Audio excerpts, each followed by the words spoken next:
Now, the Roma Wine Company of Fresno, California presents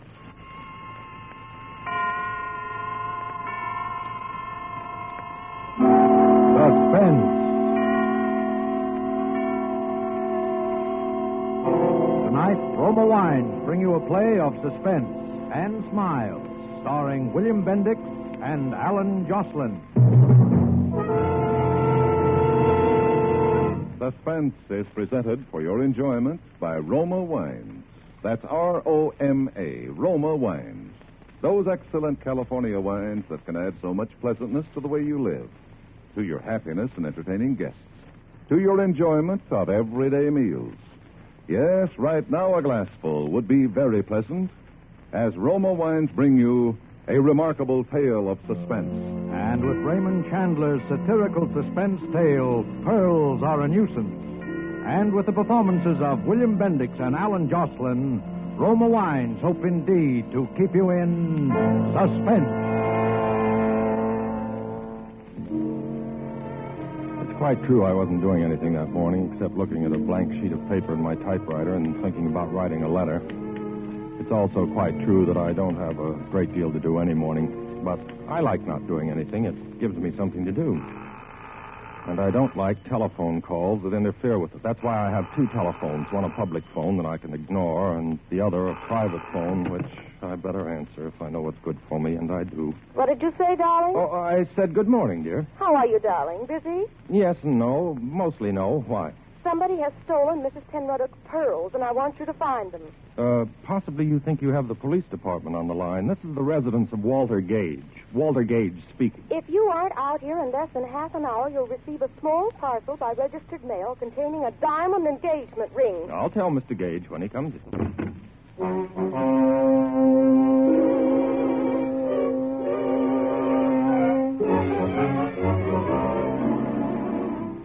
I went naturally. I even hurried. Ellen's voice has that effect on me. I think it's the way she says. Walter, darling. Yes, Ellen. Mrs. Penruddock's pearl necklace has been stolen. So you said on the telephone. My blood pressure remains normal. It's a string of 49 matched pink pearls that Mr. Penruddock gave his wife on their golden wedding anniversary. Only 49 pearls for 50 years of marriage? I wonder which was the bad year. Oh, shut up, darling. Yes, dear. The worst part of it is the pearls are false. False? Well, evidently they're all bad years. Don't be silly, Walter. The pearls were real enough when Mr. Penruddock gave them to us. The fact is, she sold them and had copies made. Those copies have been stolen.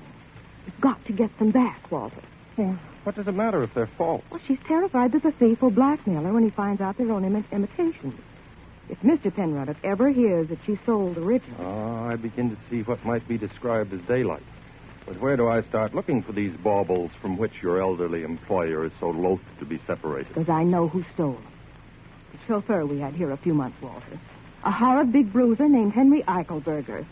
He left suddenly the day before yesterday for no reason at all, without a word.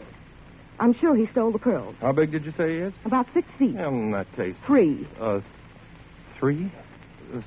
6'3"? 3. I'm sure he didn't take them, dear, couldn't he?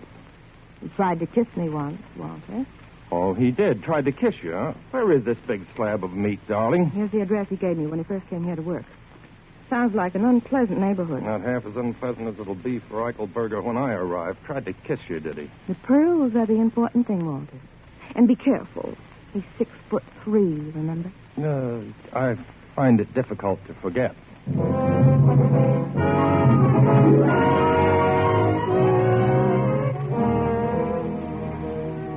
Eichelberger's address proved to be a seedy-looking hotel upstairs over a Chinese laundry.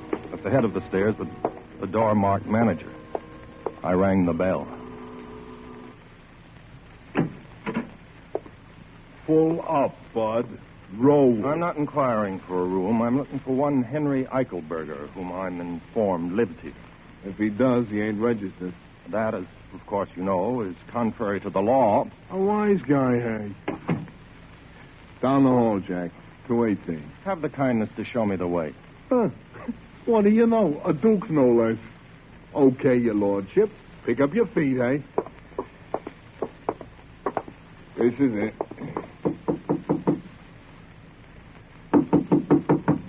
He's out. Have the goodness to unlock the door. I wish to go in and wait for this Eichelberger. And a pig's valise. Who do you think you are, jerk boy? I wouldn't call me names if I were you. You wouldn't, hey? Well, that just shows the difference between you and me, 'cause I would. You want to make something out of it, hey? Yes. What? Oh. Hey, that wasn't fair. You got 20 years on me, hey? Well, open the door, hey? I have no time to argue with you. $1. $2, and I won't even tell Eichelberger when he comes in, hey? That is a deal. Brother, you can hit. I'll say that for you, hey? Thanks, hey. Here's your money. If you hear any noises later on, ignore them. If there's any damage, it'll be paid for generously. I hope you know what you're doing, hey?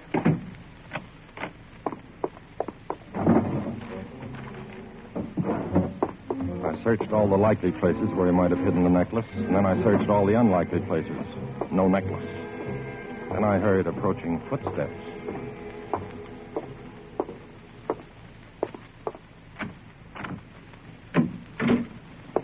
How did you get in here, Sonny? The explanation of that can wait. I'm looking for one Henry Eichelberger. Are you he? Get you, a real comedian. Wait till I loosen my belt before you make me laugh. My name's Gage, Walter Gage. Are you Eichelberger? Give me a nickel and I'll tell you. I'm the fiancé of Miss Ellen McIntosh. I'm informed that you tried to kiss her. What do you mean, tried? I hit him rather severely on the left eye. Then the right. And I gave him a crushing uppercut to the jaw. He looked at me with an air of patient resignation and then hit me.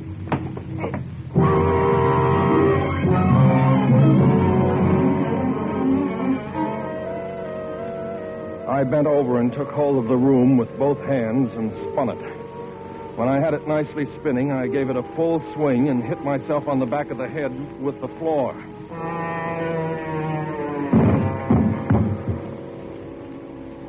I believe I lost consciousness at about this point. At any rate, I was no longer aware of the time of day.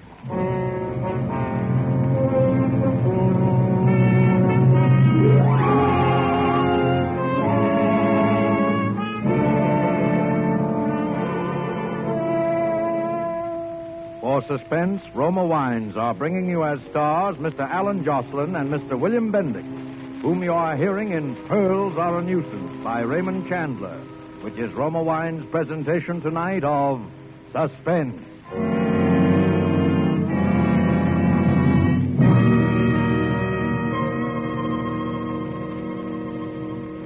Between the acts of Suspense, this is Truman Bradley for Roma Wines. We quote now a brief word from the famous hostess, Elsa Maxwell. The delicious flavor of tender broiled chicken, the succulence of spring lamb garnished with mint leaves, deserves the matchless flavor complement of Roma California Sauterne. This delicate wine, pale gold in color, delightful in bouquet, is a delicious flavor mate with fish or fowl. Yes, just as the musical conductor blends the tones of different instruments, so the knowing hostess can combine the flavors of food with wine.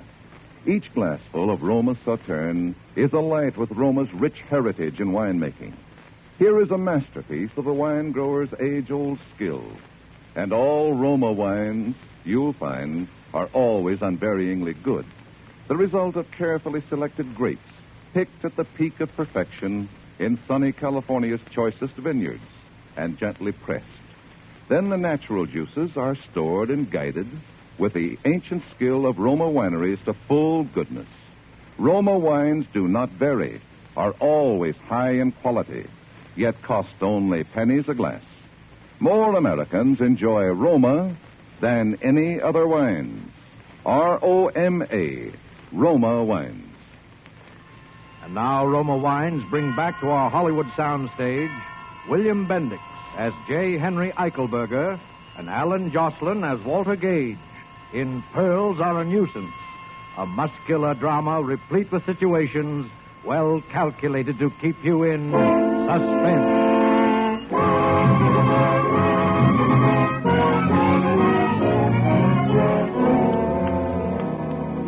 While I was thinking about the possibility of getting back to my feet in the very near future, a wet towel began to slap at my face, and I opened my eyes.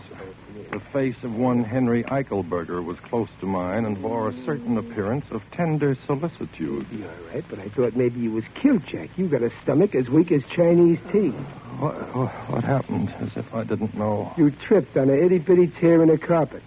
You feel like getting up? Here, I'll give you a hand. Come on. Thank you, Henry. May I call you Henry? No tax on it. You look okay. Why don't you tell me you were sick? Eichelberger, you swine, that does it. Cut it out. You'll muss my hair. I wish you'd fall down when I hit you, Henry. Just once. It would do wonders for my morale. You and me could get along, Jack. I never kicked your girl, even if I ain't saying I wouldn't like to. Is that all that's eating on you? Well, no, there's another matter. Sit down and tell me the score. Only, no more haymakers. They give me a headache. Promise? I promise. Tell me, why did you leave the employ of Mrs. Penroddock? You tell me. Am I what you might call a good looker? Well, Henry... Don't soap me. No, then. I wouldn't call you handsome exactly, but unquestionably you ate your spinach as a child. That's a consolation. Get you a real comedian. Wait till I loosen my belt. Look, suppose you fell for a doll with stars in her hair. A guy like me that looks like a taxi going down the street with both doors open. Then suppose you get a job where you see this doll all the time and every day and you know it's no dice. What would you do, Jack? Me, I just quit the job. Ellen? Yeah. Henry, I'd like to shake your hand. Go ahead. Now, there's one more thing. One rather insignificant detail. I'm empowered to arrange for the return of Mrs. Penroddock's pearl. $50 reward and no embarrassing questions. You got nerve, Jack. So you think I stole some marbles and I'm sitting around here waiting for a flock of dicks to swarm me? The police have not been told, Henry, and you may not be aware, but the pearls are false. False? You mean they're false? Exactly. And you think I'd bother myself to hook some phonies? You mean you didn't steal the necklace, Henry? Now, look. If they was ringers, I wouldn't be bothered. And if they was real, I wouldn't be holed up in no cheap flop in L.A., waiting for a couple of carloads of Johns to put the sneeze on me, would I? That's exactly what I thought, Henry. Well, as long as you didn't steal them, how'd you like the job of helping me recover them? Are you kidding? No, Henry, it's obvious that if you didn't snatch these marbles, I believe that's the expression, someone else did, and you can help me find him. How about it? Why not? Why not, indeed? Well, you got any ideas of where to start? Yes, I have. I feel that we must, as they say, tap the grapevine. When a string of pearls is stolen, all the underworld must be seething. Maybe you got right, but this underworld that's doing all this seething ain't going to seethe much over a string of glass beads. I might punch you. I am thinking, Henry, that the underworld probably has a sense of humor. And the thief who went to the trouble of stealing some worthless trinkets would be the butt of considerable coarse jest. There's the knuckleus of an idea in that. I would say something like that could get around the pool rooms and start a little wholesome chuckling, all right? Yes, all we need to do is to locate a reliable crook. There's a guy named Lou Scandisi that runs the Blue Lagoon downtown. Might be interested in some marbles, but he don't like being asked questions. He sounds dangerous. Yeah, we'll turn him inside out and take a look at his liver. Very well. Let us go and beard this Scandisi character in his malodorous den. Yeah, let us go and leave us do what you said.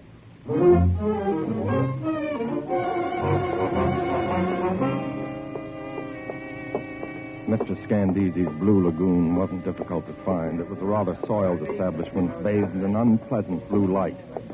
Henry and I went through a small, dim dining room to a door marked private. You Scandisi?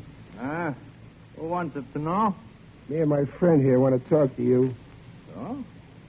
Talk. I'm listening. About some pearls. 49. Is that right, Walter? Quite right, Henry. A pearl necklace that somebody hoisted. Go on and get out before I have you thrown out. You'll do what? I'll do nothing. That's better, doughface. What about them pearls? Well, I don't think I heard about it. Try to remember. Maybe if I pulled off one of your ears, it might help. Henry, you seem to be doing all the work. Do you think that's quite fair? Well, okay, you work them over. These fat guys brew something lovely. Oh, take it easy. I ain't heard nothing. You guys insurance men, huh? Now you're cooking with helium, doughface. What insurance company you boys work for? Give him our card, Walter. No, this is my personal card. It has my phone number on it. Yeah. Okay. You may be surprised. You may get a call. What do you think, Wally? You think this muzzler is leveling with us? I dare say he wouldn't be above telling us an untruth. Get you a real comedian. Wait till I loosen my belt. You giving us the straight goods, Scandisi? Great goods, absolute.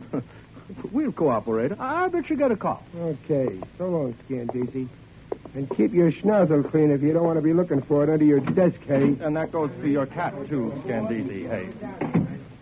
Well, what now? I think we've done an adequate day's work, Henry. The procedure would seem to be for me to go home and wait for the telephone to ring, bearing glad tidings from the underworld. What about me? I would suggest that you wend your way homeward also. Here's my private number. Call me in the morning. Okay. See you tomorrow.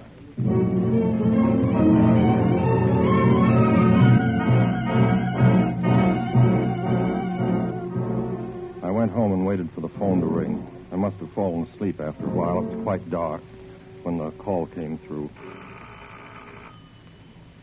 Well, here goes. Walter Gage speaking, Acme Insurance Company. When did you become an insurance company? Oh, hello. It's you, Ellen. Why didn't you call on the private phone? Oh, I didn't have the number handy. You haven't found the pearls yet. How'd you know? We just got a telephone call. From whom? He wouldn't say. All he said was he heard from somebody named San something. Scandisi? And that's it. That we were looking for the pearls.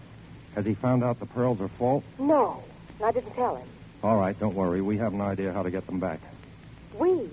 Who's we? Henry and me. Henry?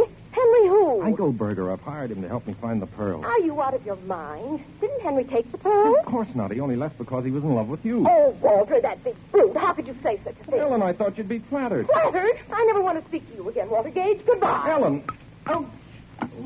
Women, I sometimes wonder. Oh, hello, honey. I'm so glad you called back. Listen, darling. Who you calling honey, sweetheart? Who's this? Never mind. Your name Gage? Yes? A guy named Scandisi says you're looking for some oyster fruit. A frail named McIntosh says you're the guy to talk to. Possibly. Well, I got 49 of them, pal. Pink ones. $5,000 is the price. Why, that's absurd. Those pearls happen to be false. Quit your kidding. You heard me. 5 G's. I'll give you tomorrow afternoon to scrape it together. Then I'll call you and let you know where to meet me.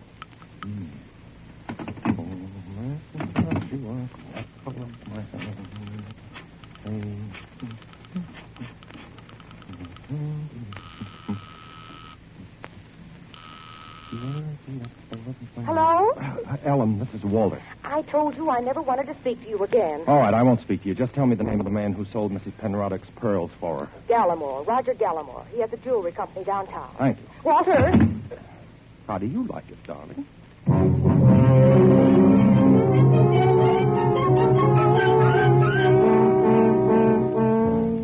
I was beginning to see the light. The next morning, I went to see this Mr. Gallimore. He was a tall, pink man of about 70, and he listened to my narrative of events with considerable interest. 5,000 seems like a good deal for a string of false pearls. Yes, indeedy. And you know what I think, Mr. Gallimore? What, Mr. Gage? I believe that the pearls are in fact real. You're a very old friend of Mrs. Penroddick. Perhaps even a childhood sweetheart. When she gave you the pearls to sell, you didn't sell them, Mr. Gallimore. Instead, you gave her $20,000 of your own money and returned the pearls to her, pretending they were imitations of the original necklace. Son, you think a lot smarter than you talk. I try very hard, Mr. Gallimore. And I'm correct? Embarrassingly so, Mr. Gage. The pearls are real. Now, what would you like me to do? Give me $5,000 with which to get them back.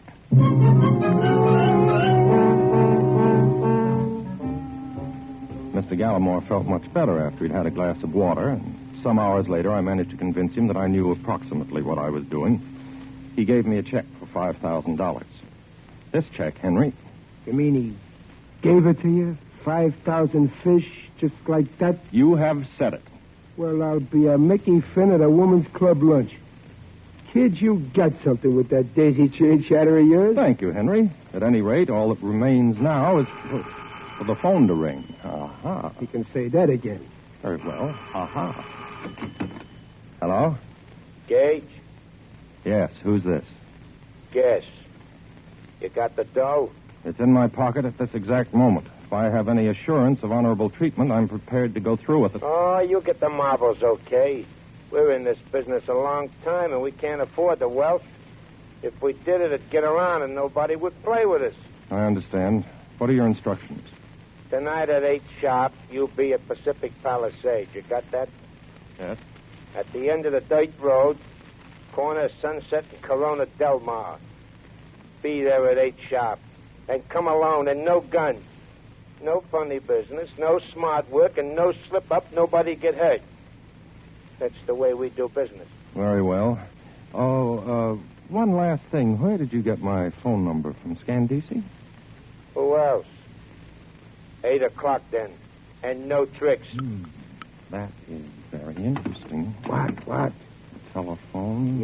Yeah. Hooray for Alexander Graham, what's his name? But what did the guy say? Yes. Yeah. It's all arranged, Henry. I'm to meet them tonight, all by myself, and give them the money. All by yourself, huh? Get you, a real comedian. Wait till I loosen my belt. They'll take the dough and leave you laying there, bleeding all over yourself, and they'll still have the marbles. I ought to go with you. Henry, it's my duty, and I must brave these monsters and human guys alone and unattended. Of course, I do have a big car, and you could hide on the floor under a rug. It's a cinch. But maybe... Walter, the only thing wrong with you, as far as I can see, is you got holes in your head. All I'm trying to do is keep you from getting another one. I'm going with you. So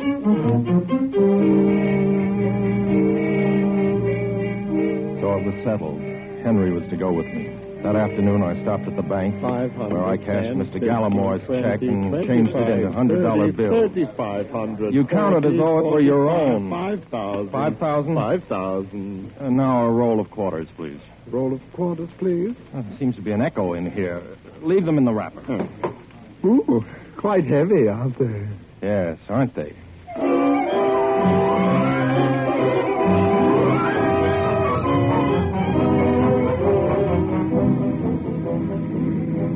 And so late that evening, I found myself out on the Pacific Palisades with Henry Eichelberger, boy, in the back of the car.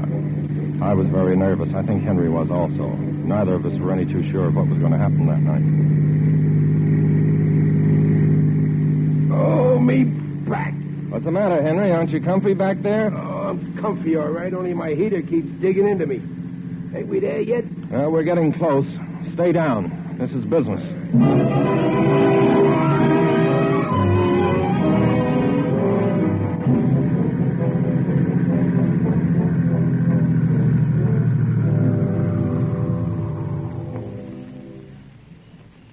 This is the end of the line, Henry.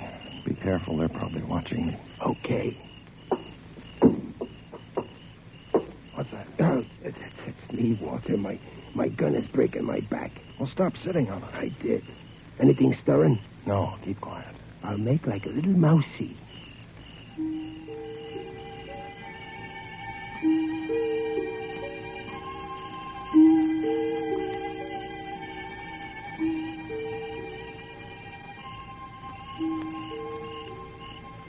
Don't you think we've waited long enough, Henry? We only been waiting 15 minutes. You sure this is the place? Yes, of course. Well, let's get out of the car and see if anybody shoots at us. Then we'll know if somebody's around. Well, that seems to be the difficult way of finding out, but let's try it. I personally feel sure that there's no one here but you and I.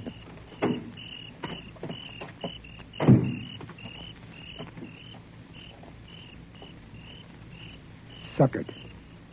You know what happened, Walter? What do you think, Henry?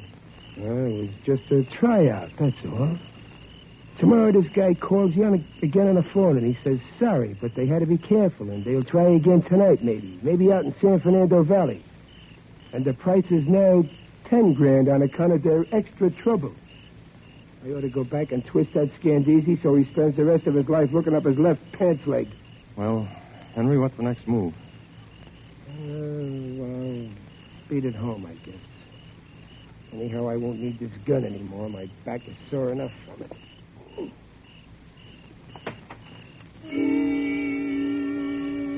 We stood there and looked at one another, Henry and I. He doubled his hands into fists and shook them slowly in his sadness. I, too, was melancholy. In the brief time I'd known Henry, I'd grown very fond of him. Yeah, that's it, all right. Nothing else to do but beat it on home. That's all is left to us. I took my right hand out of my pocket. I have large hands. In my right hand nestled the roll of quarters I'd gotten from the bank that morning. My hand made a large and heavy fist around them. Henry didn't notice. What are you looking at me so funny for, Walter? I just wanted to say good night, Henry. You had 2 strikes on me. But this is the big one. I don't get it. He got it then. My fist, with nearly a pound of metal in it, caught him squarely on the jaw. For a moment, he wavered back and forth on his feet, and then... Henry Eichelberger lay motionless on the ground, as limp as a rubber glove.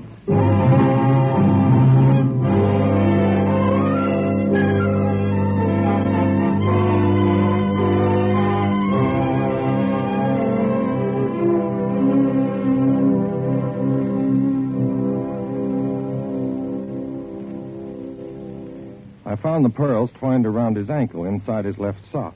Well, Henry, I said, although he couldn't hear me, you're a gentleman, even if you are a thief. You could have taken the money a dozen times today. You could have taken it a little while ago when you still had the gun. But even that repelled you. You threw the gun away, and we were man to man. But still you hesitated. In fact, Henry, I said, for a successful thief, you hesitated just a little too long. But as a sporting man, I can only think more highly of you. Goodbye, Henry, and good luck, I said. I put a $100 bill in his chubby little fist and withdrew. End of story. But how did you know it was Henry, darling? Well, you told me so, little lemon cookie. You were quite sure of it. I know, but you must have had proof of some kind. Well, there was one other minor detail that convinced me Henry was the guilty party. I gave Scandisi my phone number, but I have 2 telephones. One's a private line. Only 2 people had that number. You were one of them. Henry was the other. When Henry's accomplice got in touch with me, he used the phone number I'd given Henry, not the one I gave Scandisi. You see? Oh, darling, you're so clever. Well, of course, you may kiss me if you like.